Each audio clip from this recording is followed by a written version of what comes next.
Our Super Bowl 60 Spotlight features three-time NFL MVP, Super Bowl 31 champ, and Hall of Famer, my friend, Mr. Brett Favre. And Brett, I want to go ahead and talk about this. Talk about the journey that the Patriots and the Seahawks have walked to get to this point. Yeah, well, you well know, as I do, what that's like. And this time of year is the only time of year where I even consider missing the game. This is a fun time to prepare for the Super Bowl, leading up to the conference championship. It's just a different feel. I don't know how to explain it, but it is football. It's no different than the regular season, but there's just a different feel about it. And after you win the conference championship, then all the chaos.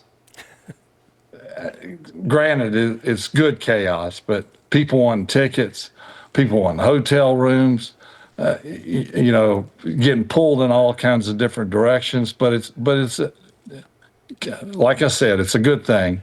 But it's just it just has a totally different feel than the rest of the season. Absolutely. It's a fun time. Absolutely. So let's dig a little deeper into your position, the quarterbacks.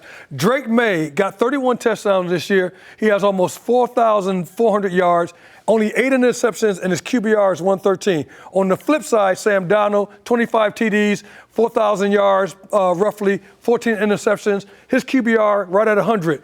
This, I think, is going to be predicated upon the quarterbacks, particularly being safe with the ball. Give me your estimation of both quarterbacks and what that looks like. Well, you said it very clear. Drake May has played a cleaner game throughout the year than Sam. Sam's probably more like me. He'll take chances and risk that other quarterbacks wouldn't take. But I'll say this, Sam Darnold was money last night. He made some big-time throws. He didn't turn the ball over. And I think ultimately that's what won the game for him. I mean, the Rams moved the ball fairly well.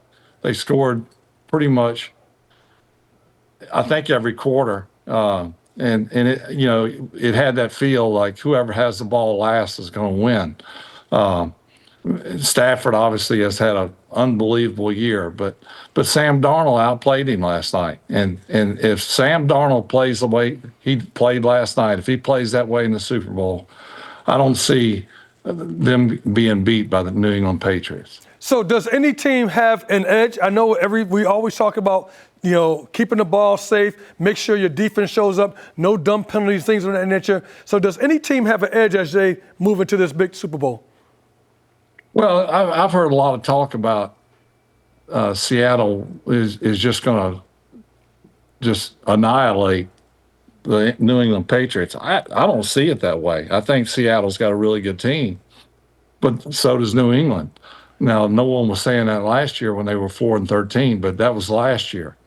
Both quarterbacks are playing exceptionally well. Drake May, like I said, has played cleaner, but they're both opportunistic on defense and stingy, and they both run the ball fairly decent. I tell you what, that kid last night for Seattle, man, I think his last name is Walker. Walker, Am I yes. correct? Yes, Walker, yes. You don't tackle. The one guy does not tackle him. I mean, you better wrap him up and gang tackle him. He's a heck of a player. I mean, if I had to pick, I don't know if I could pick which team I think. I think they're evenly matched, even though I don't think they're very familiar with each other. But it should make for a really good game. I think it more than anything, it'll be a fun game to watch. Yeah, I think it's going to be a great game, too. This game is also going to be on our network, WCNC. So make sure you keep it here on WCNC for the Super Bowl. Now, Brett, I want to kind of pivot a little bit, and I want to talk about the Olympics. All right? For the Olympics, if you could compete in the Olympics at your prime, all right, the Winter Olympics that's coming up, what event would that be and why? I don't know what it's called exactly, but when they come down and they jump with the ski and lean forward. Oh, do you mean the 90 meters? The 90-meter jump? Yeah. I don't know if I'd make 90 meters, but I'd probably do one of these. Dude. But I would. I mean, that's as close to flying as I would get.